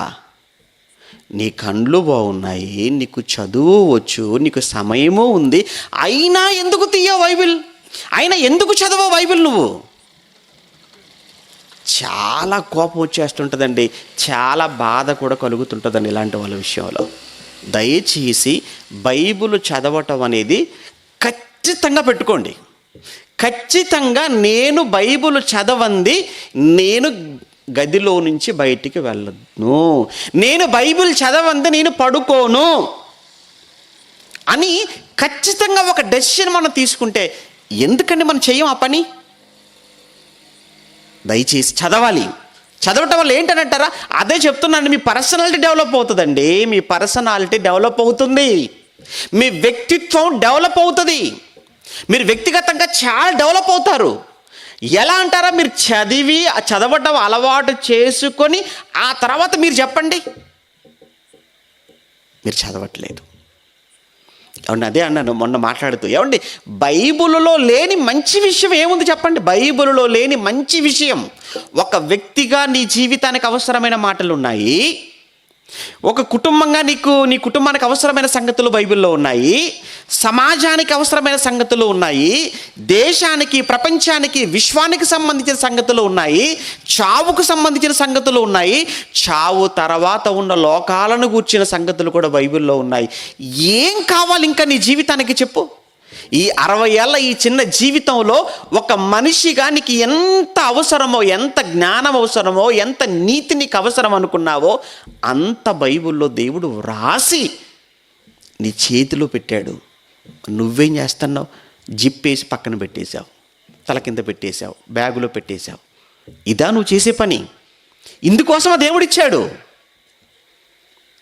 ఎందుకంటే మహాజ్ఞాని అనుకున్న ఈ వ్యక్తి జీవితమే తలక్రిందులైపోయింది. అందుకే చెప్తున్నాను ఇదంతా. మహాజ్ఞాని అనుకున్నటువంటి ఆయన జీవితమే చివరికి వెళ్ళేటప్పటికీ తలక్రిందులైపోయి మరణం కంటే ఎక్కువ దుఃఖాన్ని అనుభవించాడట. నువ్వు నేను మనవనగా ఏమాత్రం అంటున్నాను. అందుకే అప్పుడప్పుడు చూడండి, పెద్ద పెద్ద వాళ్ళకే రాలేదండి. అప్పుడప్పుడు పిల్లలు కూడా చూడండి, ఎవరో మార్కులు తక్కువ వచ్చాయి, నాకే కాదు మమ్మీ, ఎప్పుడు ఫస్ట్ వచ్చే వాళ్ళు కూడా తక్కువ వచ్చేసాయి, వాళ్ళే పోయారు, నేననగా ఏమాత్రం. మాటలు చూడండి ఎలా ఉంటాయో. అలాంటప్పుడు మహామహులు అనుకున్న వాళ్ళు, జ్ఞానులు అనుకున్న వాళ్ళు, వాళ్ళ జీవితంలోనే ఇలాంటి సంఘటనలు జరుగుతున్నప్పుడు నువ్వు నేను మనం ఏ పాటి వారము? అందుకే మనం ఇంకా చాలా జాగ్రత్తగా ఉండాలి. వారి జీవితాలు మనకు ఒక పెద్ద పాఠాలు. వారు చేసిన మిస్టేక్స్ మనం చేయకూడదు. మనకు అర్థమవుతుంది ఏంటి మన డెవలప్మెంట్ అంటే. అదే చెప్తున్నాను, వారు ఏ మిస్టేక్స్ అయితే చేశారో, ఏ తప్పులు చేశారో, ఏ పొరపాట్లు అయితే చేశారో అవి మనము చెయ్యకూడదు అనే కదా దేవుడు రాయించాడు ఇందులో. ఏమండి ఏంటి ఈయన చేసింది ఏంటో చూస్తున్నాము ఇక్కడ. అదే కదా మనకు కనబడుతుంది. ఏంటి మనం చదువుకునే మాటల్లో ఏం చదువుకున్నారు మీరు? ఆయన ఫరో కుమార్తెను కాక ఆ జనులలో ఇంకా అనేక మంది పరస్త్రీలను మోహించి అన్నాడండి. అంటే ఏం చేశాడట? వారిని చూసి కోరుకున్నాడట. అదే కదండి మోహం, కోరుకోవటం. కామాతురత గలవాడై, ఆ తర్వాత మాట చూడండి, మోహించి కామాతురత గలవాడై వారిని ఉంచుకొనుచూ వచ్చెను. ఏంటి? ఫరో కుమార్తెను ఒక్కదాన్ని వివాహం చేసుకొని ఇంటికి తీసుకొచ్చాడు. ఈ ఫరో కుమార్తెను ఒక్కదాన్ని ఇంటికి తీసుకొని వస్తూ ఈమెకు సంబంధించినటువంటి మిగిలిన వాళ్ళు ఎవరైతే ఉన్నారో అక్కడ వారిలో అనేక మందిని చూశాడట. వాళ్ళందరినీ కూడా మోహించి వారందరినీ కూడా తెచ్చి ఇంట్లో పెట్టేసుకున్నాడట. ఎందుకయ్యా అనంటే కామాతురత గలవాడై అన్నాడు. విషయం ఏంటంటే ఇతనికంటే ముందు ఒక ఆయన కూడా మోహముతో చూశాడు. ఇతనికంటే ముందు కొన్ని వందల సంవత్సరాల ముందు ఏమండి ఇదే కళ్ళతో ఒక స్త్రీని చూసి మోహించాడు. అలా ఆ కళ్ళతో చూసి మోహించినందుకు ఆయనకి ఏ గతి పట్టిందో ఒక్కసారి చరిత్రలోకి వెళ్ళి మనం చూద్దామా? ఏమండి ఎక్కడ న్యాయాధిపతుల గ్రంథానికి వెళ్తే కనబడతాడు. ఈయనేమో మహాజ్ఞాని, ఆయనేమో మహాబలవంతుడు. ఈయనేమో మహాజ్ఞానవంతుడు, ఆయనేమో మహాపరాక్రమవంతుడు. మర్చిపోకూడదు, ఈయన జ్ఞానములో దిట్ట, ఆయన బలములో దిట్ట. బలవంతుడైనా పడిపోవాలి, జ్ఞానవంతుడైనా బలహీనుడైపోవలసిందే. అందుకే అన్నాడు వలలు అన్నాడు, ఉరులు అన్నాడు, మరణము కంటే ఎక్కువ దుఃఖము అన్నాడు. ఏంటి అంత బాధ అనుభవించాడంటే? అవునండి. అక్కడికి వెళ్దాం. ఎక్కడ? న్యాయాధిపతుల గ్రంథం 16వ అధ్యాయాన్ని మనం చూడగలిగితే, న్యాయాధిపతుల గ్రంథం 16వ అధ్యాయం, న్యాయాధిపతుల గ్రంథం 16వ అధ్యాయం మొదటి వచనం చూడండి. ముందుగా న్యాయాధిపతుల గ్రంథం 16వ అధ్యాయం మొదటి వచనంలో, తరువాత సంసోను గాజాకు వెళ్ళి, తరువాత అంటే ఇంతకు మునుపు ఒకసారి వెళ్ళాడు, చూశాడు, ఓకే అయిపోయింది. ఆ విషయంలో చాలా పెద్ద ఆర్గ్యుమెంట్స్ జరిగిపోయాయి. మీకు తెలుసు కదా, అదంతా కూడా ముందనమాట, ముందు జరిగినటువంటి ఇన్సిడెంట్ అదంతా కూడా. ఆల్రెడీ ఏమంటే ఆ మామగారు వచ్చేసి ఆ భార్యను, ఆయన ఇష్టపడిన చేసుకున్న భార్యను వేరే వాడికి ఇచ్చి వివాహం చేయటం, ఆ తర్వాత మొత్తం తగలబెట్టేయటం అదంతా జరిగిపోయింది. అందుకే తర్వాత అన్న పదాన్ని ఉపయోగించాడు ఆయన. పోనీ తర్వాత 16వ అధ్యాయం మొదటి వచనంలో, తర్వాత గాజాకు వెళ్ళి వేశ్యను ఒకతెను చూచి అన్నాడు. చూడండి, చూచి వచ్చేసాడా? లేదు, చూసట ఆమె యొద్దకు చేరెను. చూశాడు, ఆమె యొద్దకు చేరాడు. చూశాడు, ఆమె యొద్దకు చేరిపోయాడు. ఏమండి ఈ చూపులు ఎలాంటివంటే ఇవి డోర్స్ లాంటివి. మన దేహానికి అవి డోర్స్. ఇంకేంటండి, క్లోజ్ చేసుకోవాల్సిన చోట ఏం చేశాడు? ఓపెన్ చేశాడు. ఓపెన్ చేసి వెళ్ళిపోయాడు, అక్కడికి వెళ్ళిపోయాడు. తర్వాత చూస్తారా, ఏమన్నాడు? ఆమె యొద్దకు చేరెను. ఇది మొదటి విషయం. ఇక రెండో విషయం చూస్తారా? 4వ వచనం, 16వ వచనం అదే అధ్యాయంలో 4వ వచనంలో, పిమ్మట అతడు ఏంటి గాజాకి వెళ్ళాడట, అక్కడ ఒక విషయం చూశాడట, ఆమె దగ్గరికి వెళ్ళిపోయాడట. ఇప్పుడు మరలా 4వ వచనానికి వచ్చినప్పటికీ, పిమ్మట అతడు షోరేకు లోయలో ఉన్న దెలీలాను స్త్రీను మోహింపగా అన్నాడు. ఏంటయ్యా సంసోను, ఇక్కడ ఏమో ఇంత బలవంతుడివి, ఇక్కడనేమో అందరినీ కూడా ఫిలిస్తీన్లందరికీ నిద్ర లేకుండా చేసినవాడు, వాళ్ళ కంట్లో నలుసులా మారిపోయావు నువ్వు. అక్కడ ఉన్నటువంటి ఫిలిస్తీన్లందరూ కూడా నీ పేరు చెబితే నిద్ర పట్టట్లేదు, సింహస్వప్నంగా మారిపోయావు నువ్వు. ఫిలిస్తీన్లందరినీ గజగజ వణికించిన వాడుగా, నిద్ర లేకుండా చేసిన వాడుగా నీ పేరే వాళ్ళు స్మరించుకుంటున్నారు. సింహాన్ని చీల్చేసావే, పచ్చి దవడ ఎముకతో 1000 మందిని చంపేశావే, ఇంత పరాక్రమవంతుడువై, ఇంత బలశాలివై, ఫిలిస్తీన్లకు వారి పాలిట మహాపరాక్రమవంతుడుగా ఉన్నటువంటి నువ్వు వేశ్య దగ్గరికి వెళ్ళిపోయావు. చూసి అది చాలదు అని అనుకొని మరలా షోరేకుకు వెళ్ళిపోయి, షోరేకులో ఉన్నటువంటి ఆ దెలీలాను కూడా నువ్వు మోహించావు కదా. మోహం, చూపు. ఈ దెలీలా ఎలాంటిది అని అంటే వలలు, ఉరులు అని అక్కడ సొలొమోను గారు చెప్పారు చూసారా. చివరికి వచ్చేటప్పటికి ఈ దెలీలా మంచిగా చేసుకుంది. చివరికి దెలీలా సంసోను గారిని ఆయన చివరి దశలో, చివరి దినాలలో ఎక్కడ పడుకోబెట్టిందని మనం చూస్తామంటే ఆమె ఒడిలో పడుకోబెట్టుకుందట. ఆమె ఒడిలో అన్నట్టుగా అనుకున్నాడు, కానీ ఆ ఒడిలో నిప్పులన్న సంగతి అర్థం కావట్లేదు. ఒడిలో పడుకున్నాను అనుకుంటున్నాడు, నిప్పుల మీద పడుకున్నాడు.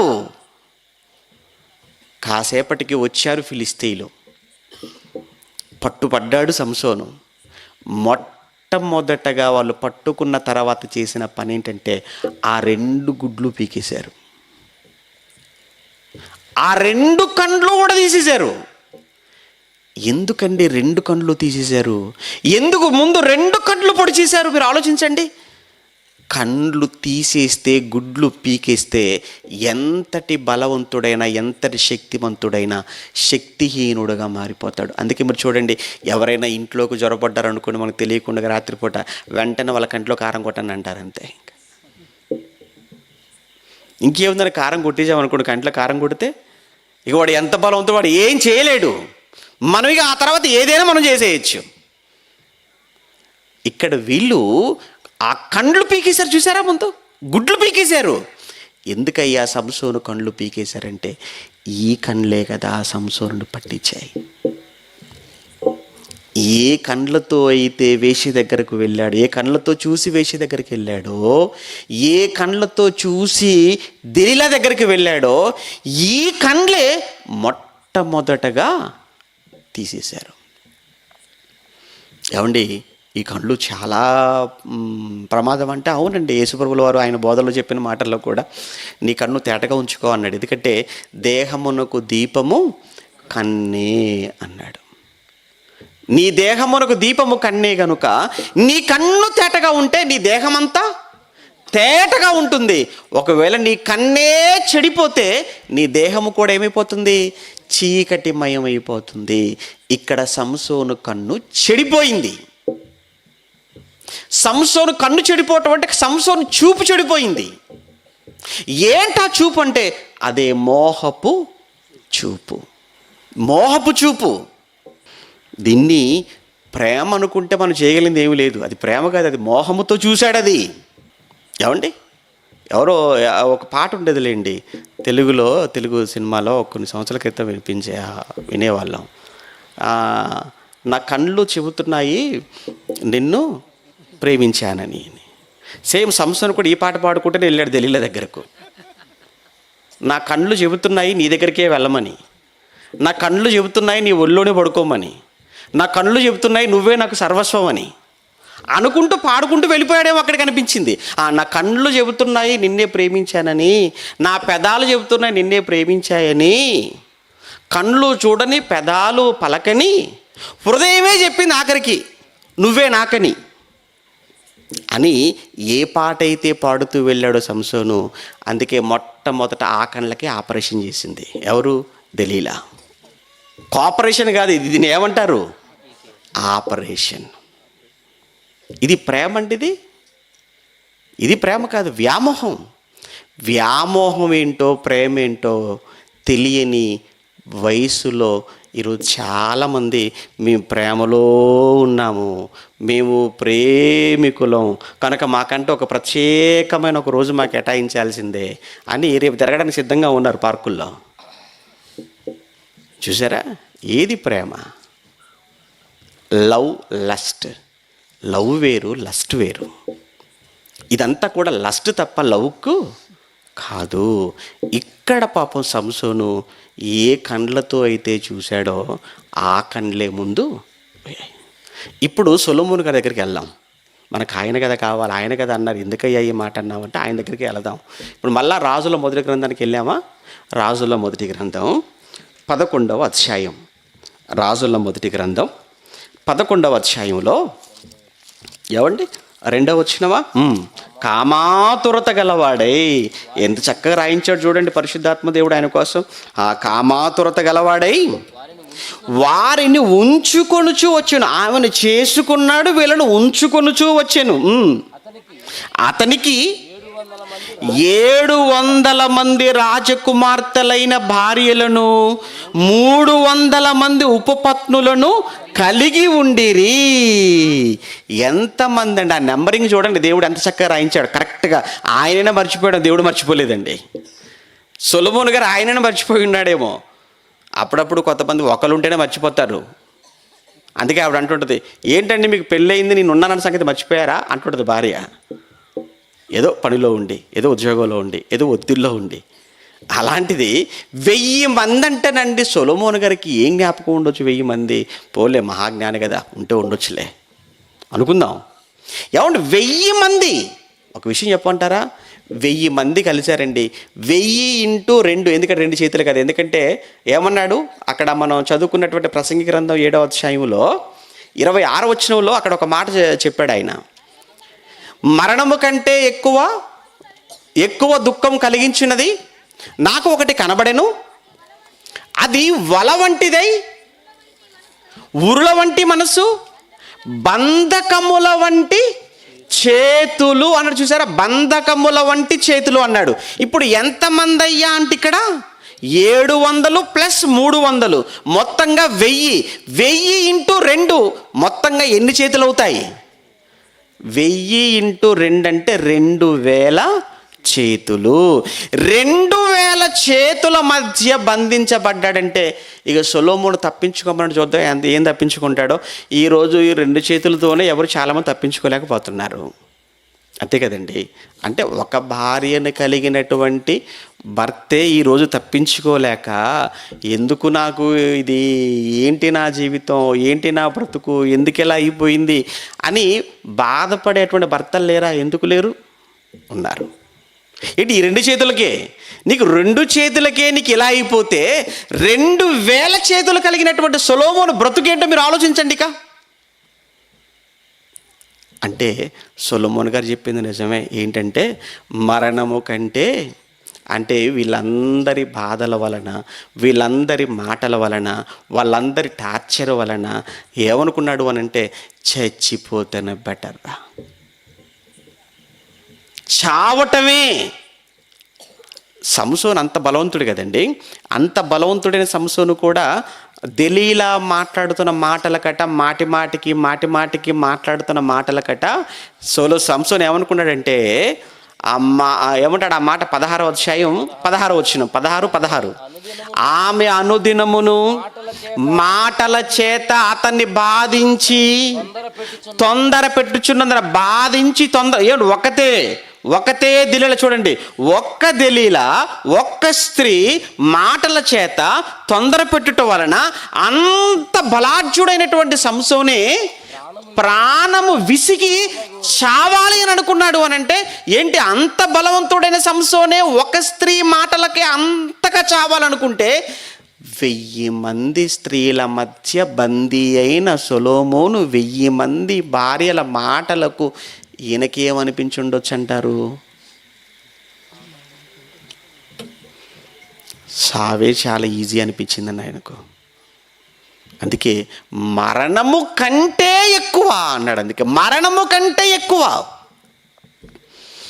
ఈరోజు లేరా అండి అలాంటి వాళ్ళంటే? ఎందుకు లేరండి? ఈరోజు లేరా అలాంటి స్త్రీలు? ఒక్కరే చుక్కలు చూపిస్తుంటారు, మనకు కనబడరా కానీ బయటికి. ఏమండి, ఎవరు తక్కువ కాదు. అలాంటి పురుషులు లేరని నేను అంటం లేదులేండి, వాళ్ళ సబ్జెక్ట్ వేరు. ఏమండి, వాళ్ళది వేరు.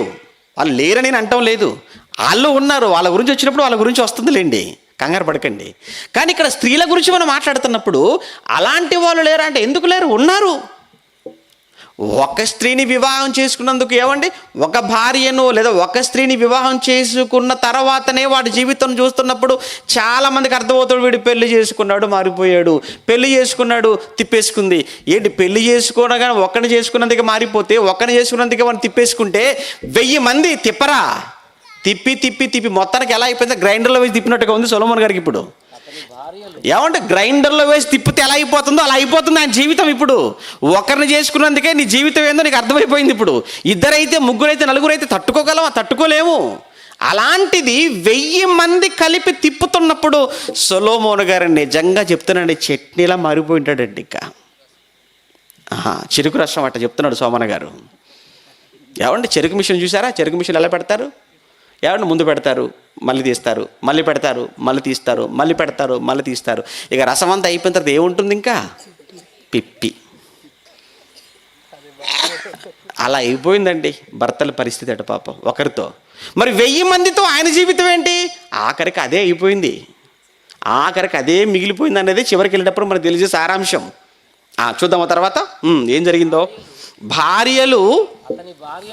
అతని భార్యలు అతని హృదయమును త్రిప్పివేసిరి. అతని భార్యలు అతని హృదయమును త్రిప్పివేసిరి అన్నారు. నిజమే, తిప్పేస్తారు. తిప్పేసేసారు. సొలొమోను గారు మామూలుగా తిప్పలేదు. నిజంగా సొలొమోను గారు అంత జ్ఞానవంతుడు అయినప్పటికీ కూడా ఎంతగా తిప్పేశారో చివరికి వెళ్ళినప్పటికీ మనకు అర్థమవుతుంది. చూడ తర్వాత మాటల్లో తిప్పివేసిరి.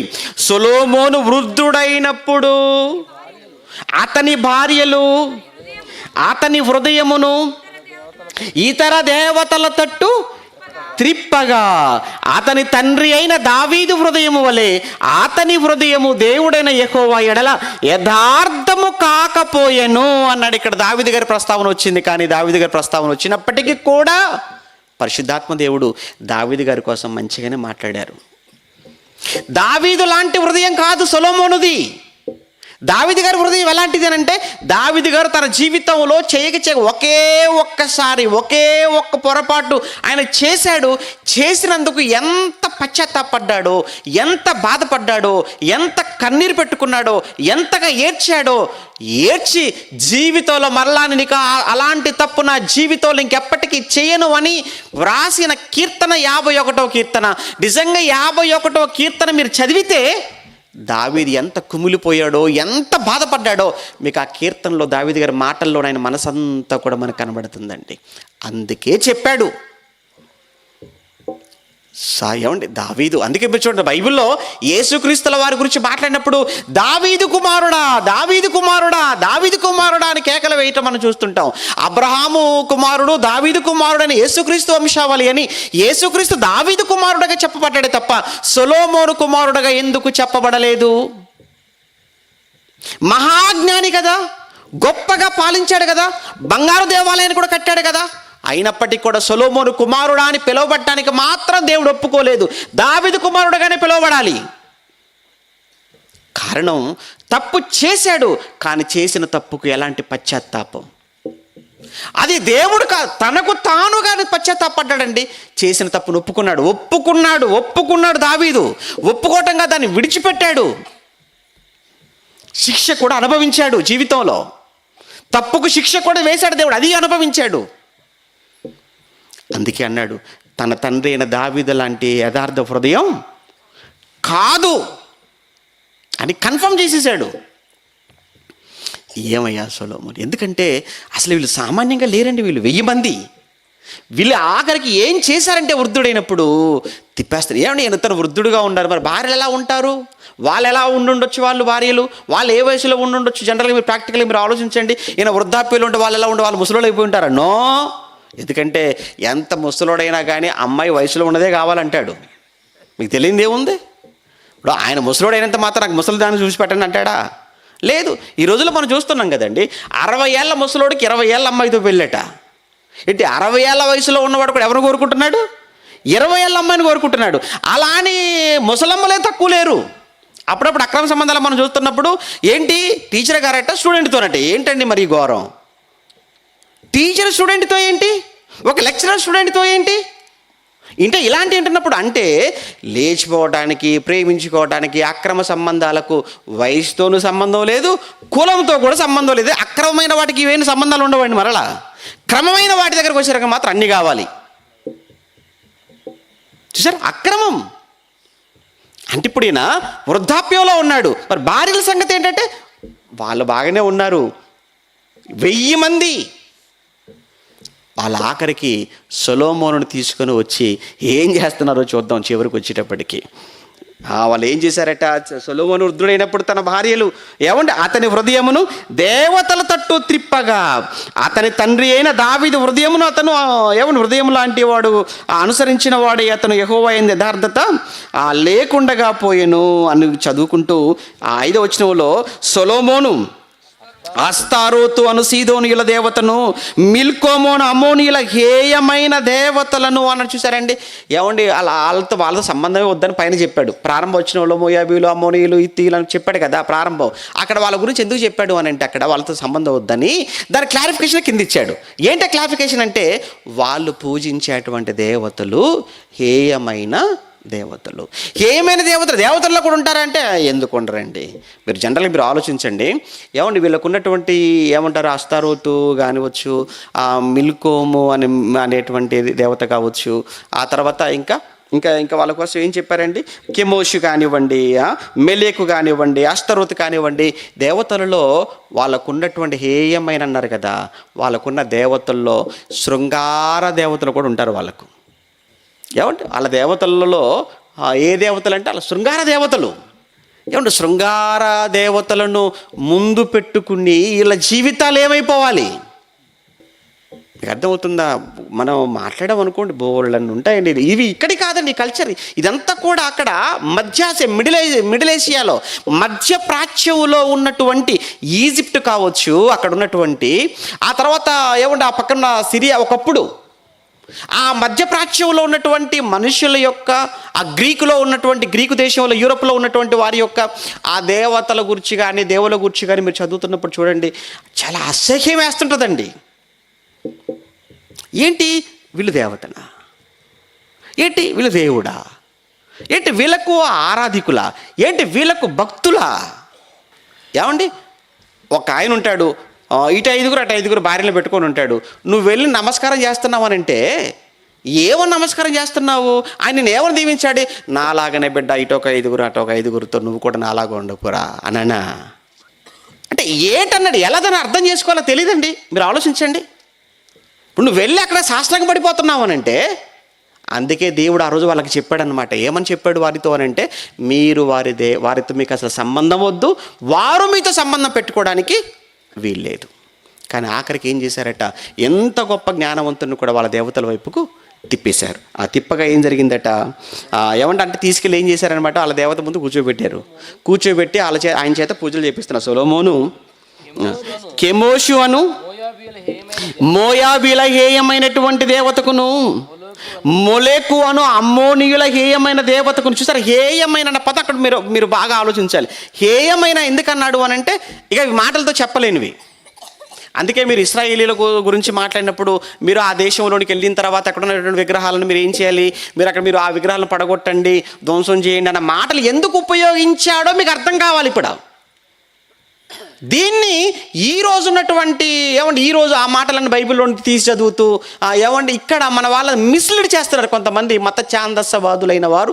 మత పిచ్చి పట్టినటువంటి మన సోదరులలో కొంతమంది బైబిలులో ఈ విగ్రహాలను గూర్చి ఎక్కడైతే ఇశ్రాయేలుని ధ్వంసం చేయమన్నాడో, పడగొట్టమన్నాడో ఆ మాటలు తీసుకొచ్చి, చూసావా వీళ్ళ దేవుడు ఏం చేయమన్నాడో అని, ఎందుకు చేయమన్నాడో ఆ రోజు అనంటే, అక్కడ వారు పూజించేటువంటి ఆ దేవతలలో హేయమైనటువంటి వాళ్ళు ఉన్నారు. ఒకటి, దాని వలన ఆ రోజు కొన్ని దేవతలకు ఏం చేసేవాళ్ళంటే పిల్లలను కూడా తీసుకుని వెళ్ళి బలిచ్చేటువంటి ఒక భయంకరమైనటువంటి సంస్కృతి అక్కడ ఉండేది.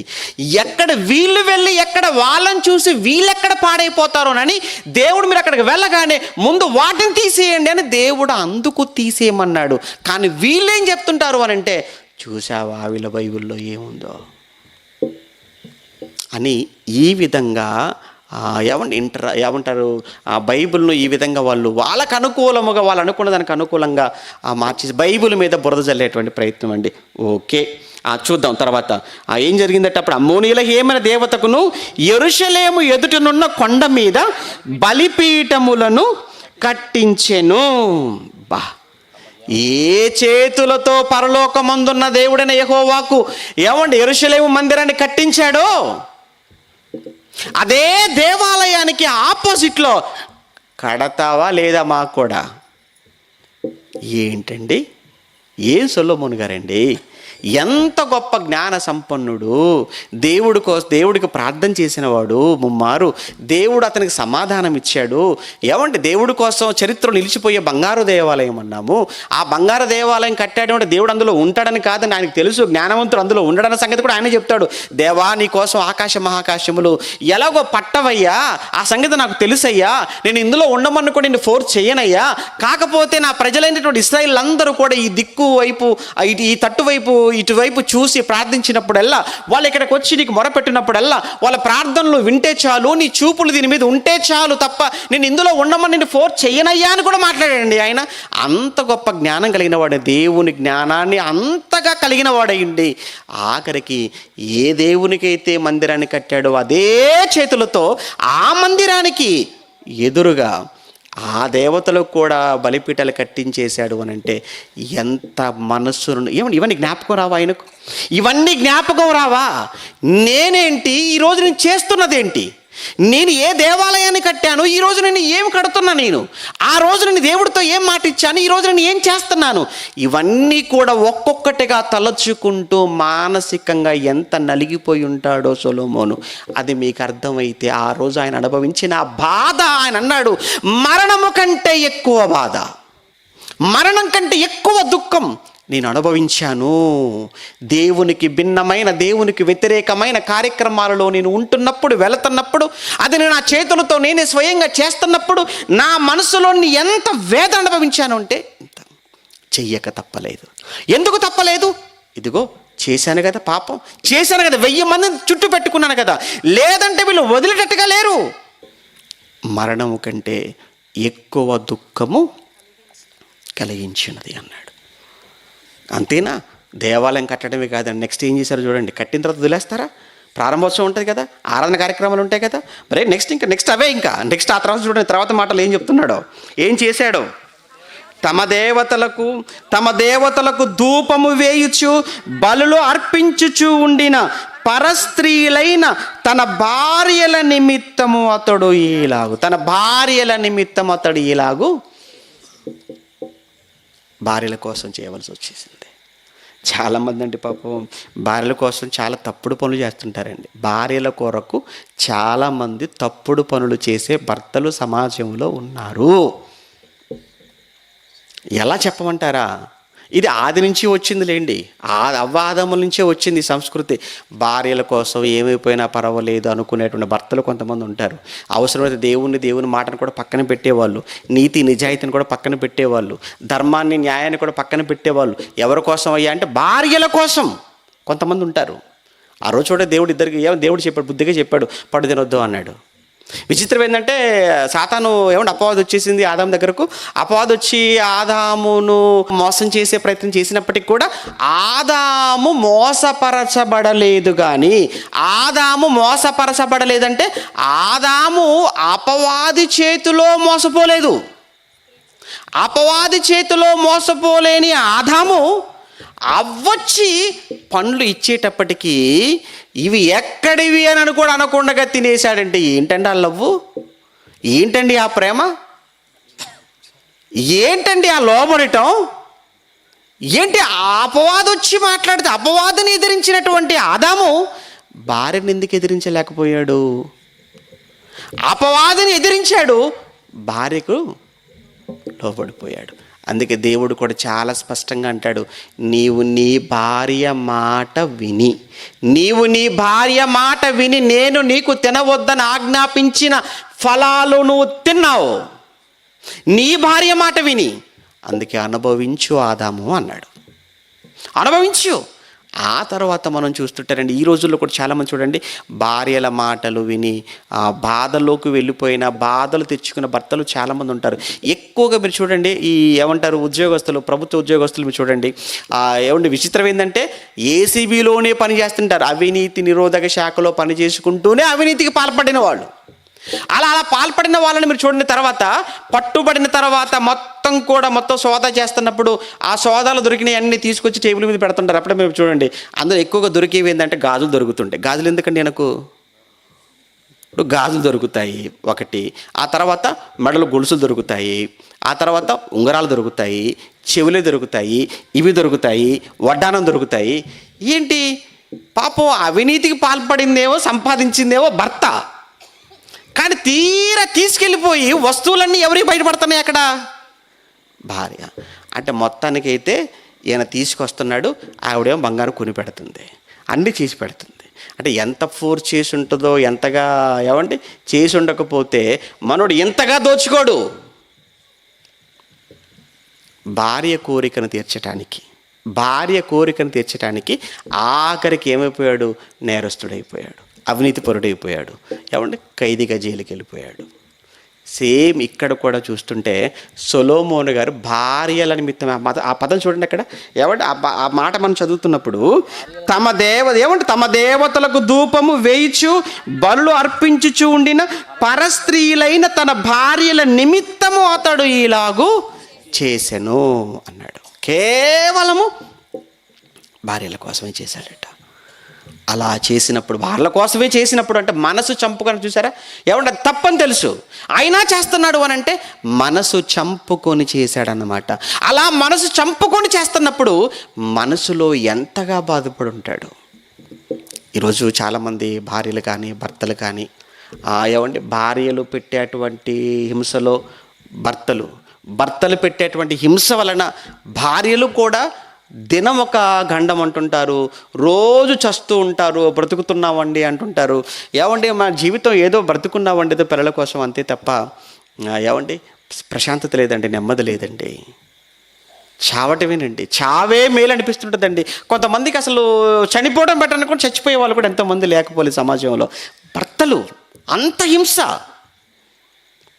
ఇక్కడ కూడా మనం చూస్తుంటే ఆయన సొలొమోను గారు మనసు వారు కేవలం ఏంటంటే భార్యల నిమిత్తం అంత టార్చర్ పెట్టేశారు. అందుకే చివరికి వెళ్ళేటప్పటికి ఏమన్నాడు? వలలు అన్నాడు, ఉరులు అన్నాడు, బంధకాలు అన్నాడు, మరణం కంటే నాకు ఎక్కువ దుఃఖము అనేసాడు. మరి ఏంటండి దీనికి పరిష్కారం? దీనికి ఏంటండి సొల్యూషన్ అంటే, ఒక స్త్రీ పరాయి పురుషుడి చేతిలో పడకుండా, అలానే ఒక పురుషుడు పరాయి స్త్రీ చేతిలో పడకుండా ఉండటమే దీనికి పరిష్కారం. అయితే పడకుండా ఉండటం ఎలా అంటే దానికి కూడా ఆయన చివరిలో సమాధానం చెప్పాడు. ఎక్కడైతే మాట్లాడాడో అక్కడే దానికి పరిష్కారాన్ని కూడా చూపిస్తున్నట్టుగా మనకు కనబడుతుంది. అదే 7వ అధ్యాయం ప్రసంగి గ్రంథం 7వ అధ్యాయం అదే 26వ వచనంలో ఆ మాట మనం చూస్తుంటే, ప్రసంగి గ్రంథం 7వ అధ్యాయం 26వ వచనంలో యెహోవా దృష్టికి, చూడండి దేవుని దృష్టికి అన్న పదం అక్కడ చూడండి, అక్కడ మనకు కనబడుతుంది. ఏమంటే 26వ వచనంలో దేవుని దృష్టికి మంచివారైన వారు దానిని తప్పించుకొందురు కానీ పాపాత్ములు దాని వలన పట్టబడుదురు అన్నాడు. ఎవరి దృష్టికి మంచివారైన వారు? ఏమండి మీ దృష్టికి మంచివారైన వారు కాదు, మన దృష్టికి మంచివారైన వారు కారు, దేవుని దృష్టికి మంచివారైన వారు మాత్రమే తప్పించుకుంటారు అనేసాడండి. ఉదాహరణకు యోసేపు మనకు కనపడతాడు, చూసారా? యోసేపు ఎంత మంచివాడు, ఎవరికి మంచివాడు?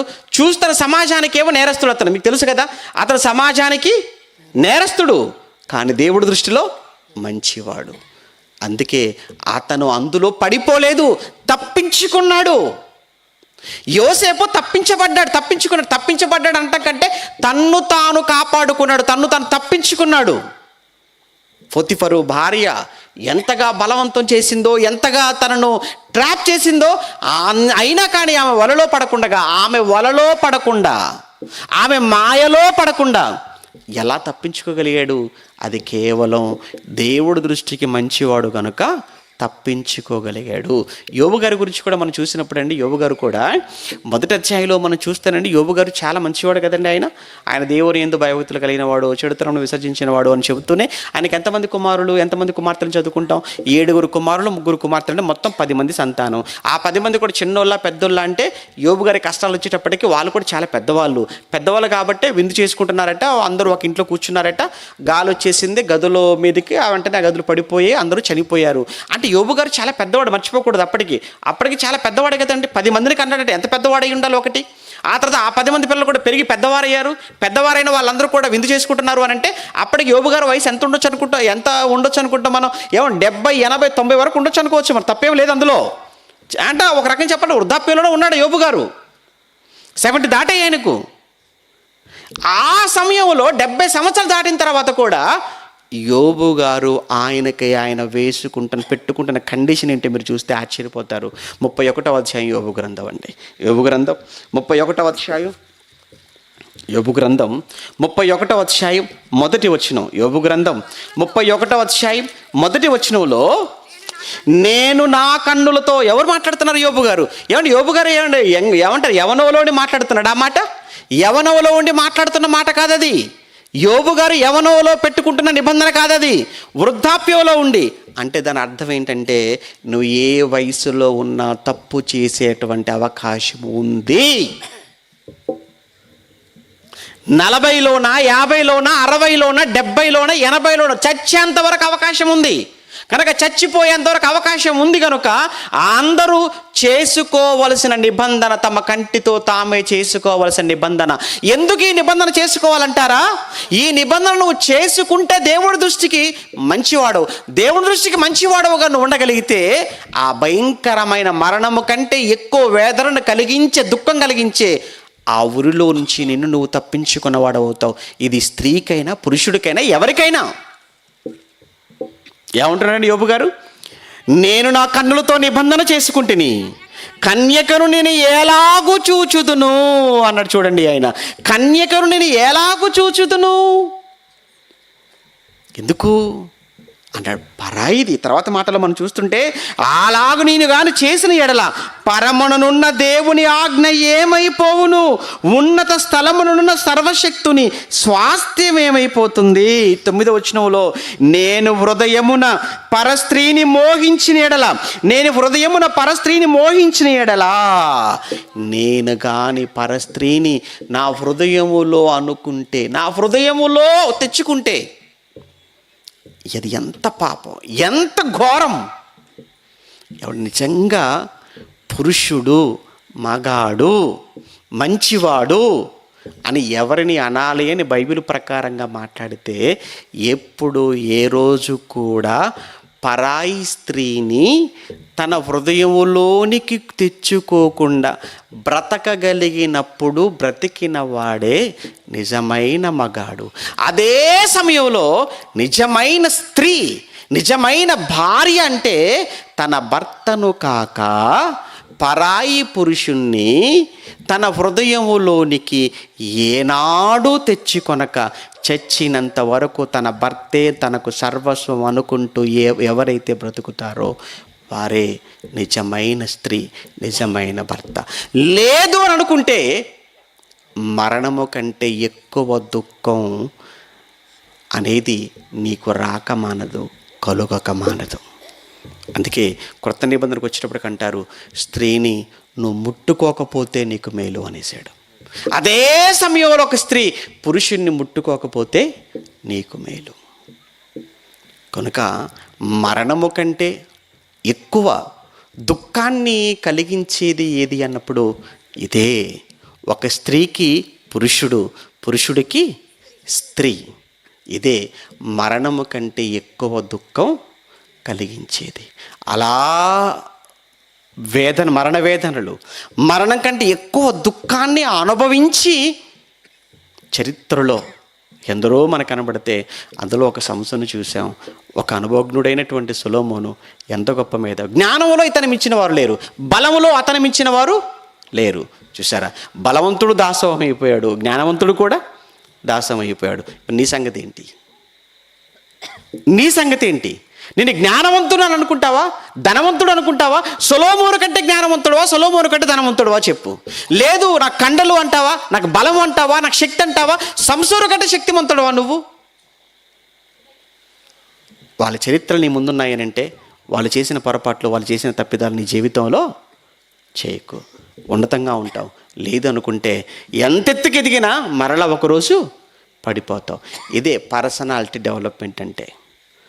ఎలా ఎదగాలి, ఎదిగిన నువ్వు మరలా ఏం చేస్తే పతనం అయిపోతావు. ఇది బైబిల్ చెప్పినటువంటి ఒక మంచి సంగతి.